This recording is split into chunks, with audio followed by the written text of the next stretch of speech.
Shri PV Narasimha Rao గారి 19వ వర్ధంతి కార్యక్రమంలో హర్యానా గవర్నర్ పెద్దలు బండారు దత్తాత్రేయ గారు, సహచర మంత్రులు శ్రీధర్ బాబు గారు, కోమటిరెడ్డి వెంకటరెడ్డి గారు, పెద్దలు వి హనుమంతరావు గారు, చూపల్లి కృష్ణారావు గారు, ముఖ్యమైన పెద్దలు పివి నరసింహారావు గారి కుటుంబ సభ్యులు అందరూ ఈ కార్యక్రమంలో పాల్గొని ఈ దేశ కీర్తి ప్రతిష్టలను ప్రపంచానికి తెలియజెప్పిన గొప్ప మేధావి, బహుభాషా కోవిదుడు శ్రీ పివి నరసింహారావు గారు మన తెలంగాణ బిడ్డ కావడం మనందరి యొక్క అదృష్టం. వారు గ్రామ స్థాయి నుండి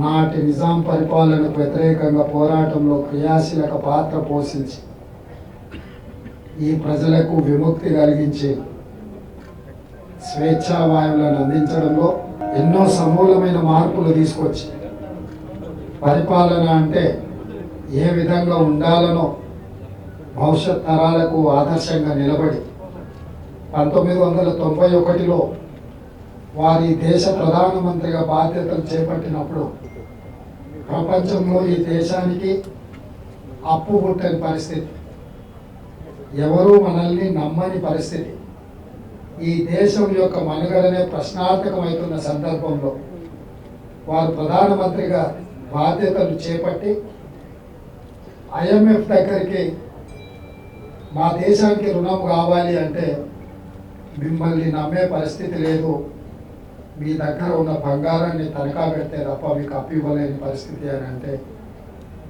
నాటి పివి నరసింహారావు గారు సాహసోపేతమైన నిర్ణయం తీసుకొని బంగారాన్ని తనఖా పెట్టైనా సరే ఈ దేశాన్ని కాపాడాలి, ఆర్థిక వ్యవస్థను పునర్వ్యవస్థీకరించాలని నిర్ణయం తీసుకున్నారు.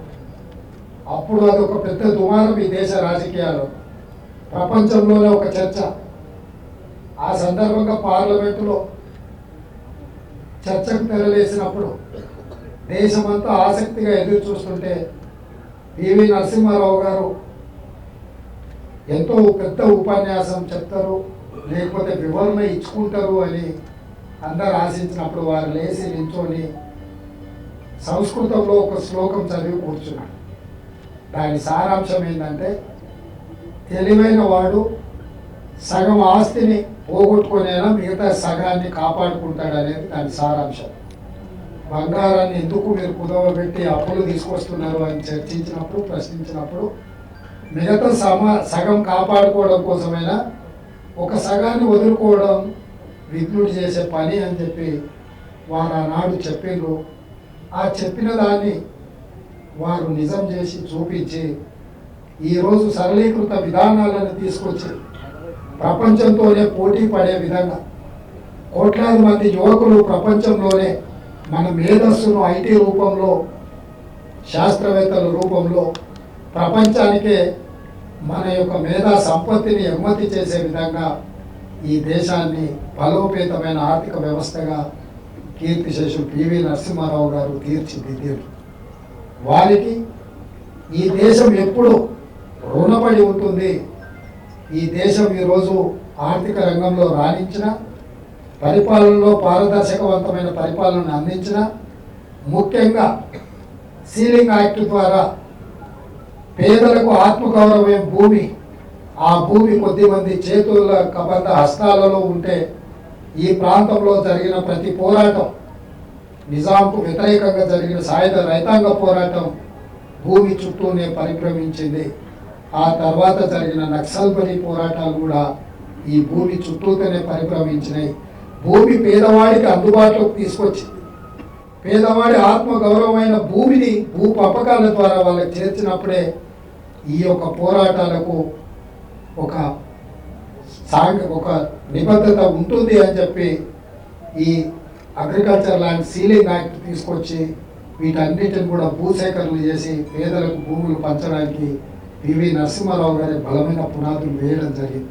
అందుకే ఈరోజు ప్రతి పేదవాడు గ్రామాలలో అసైన్మెంట్ ద్వారా భూములు వచ్చిన బోర్డు పట్టాల ద్వారా భూములు వచ్చిన దళితులు గిరిజనులు ఈరోజు ఆత్మగౌరవంతో ఉన్నారు. మాకు భూమి ఉంది, మాకు ఊరు ఉంది, ఆ ఊరిలో మాకు భూమి ఉంది అని చెప్పి ఈరోజు గొప్పగా చెప్పుకుంటున్నారు అని అంటే దానికి ప్రధానమైన కారణం మాజీ ప్రధానమంత్రి పివి నరసింహారావు గారు అని చెప్పి మనందరం ఈ సందర్భంగా గుర్తు చేసుకోవాల్సిన బాధ్యత ఉన్నది. వారు మన మధ్యలో లేకపోయినా పరిపాలనలో వారు తీసుకొచ్చిన వారు ఇచ్చిన దిశ ఈరోజు మేమందరం కూడా వాటిని నిత్యం గుర్తు చేసుకుంటూ పరిపాలన అందిస్తే తప్పకుండా ఒక సుపరిపాలన అందించడానికి అవకాశం ఉంటుంది. ఇక్కడ పివి నరసింహారావు గారి ఘాట్ ఉన్నది. అదేవిధంగా కొంచెం ముందుకెళ్తే కీర్తిశేషు జైపాల్ రెడ్డి గారి ఘాట్ కూడా ఉన్నాయి. ఈ రెండింటినీ తెలంగాణ రాష్ట్ర ప్రభుత్వం అద్భుతంగా అభివృద్ధి చేయాల్సిన బాధ్యత ఇక్కడున్న మా మంత్రివర్గ శాఖలో మా మీద ఉన్నది. ఎందుకంటే ఈ తెలంగాణకు పివి నరసింహారావు గారు ఆద్యుడు. వారిని ఆదర్శంగా తీసుకొని నాకు తెలిసి వారి కుటుంబంలో ఒక సభ్యుడిగా జైపాల్ రెడ్డి గారు బ్రతుకున్నంత కాలం ఆ కుటుంబంతో వారికి గొప్ప అనుబంధం ఉంది. వారి నుంచి నేర్చుకున్న పరిపాలన విధానాన్ని వారు అమలు చేయడమే ఈరోజు హైదరాబాద్ నగరంలో మెట్రో ఇట్లాంటి ఎన్నో పరిపాలనలో కొన్ని అద్భుతాలు జరిగినాయి. అందుకే ఈరోజు మా అధికారులకు మా ప్రభుత్వం ఈ రెండింటిని సముచితంగా అభివృద్ధి చేసి వీరిద్దరు కూడా కాంగ్రెస్ పార్టీ యొక్క ఆస్తి, ఈ దేశ ప్రజల యొక్క ఆస్తి. తెలంగాణ ప్రజలకు ఒక రకంగా పివి నరసింహారావు గారు, రెండవ రకంగా జైపాల్ రెడ్డి గారు లంకె బిందెలు లాంటి వాళ్ళు. వీటిని జాగ్రత్తగా వారసత్వ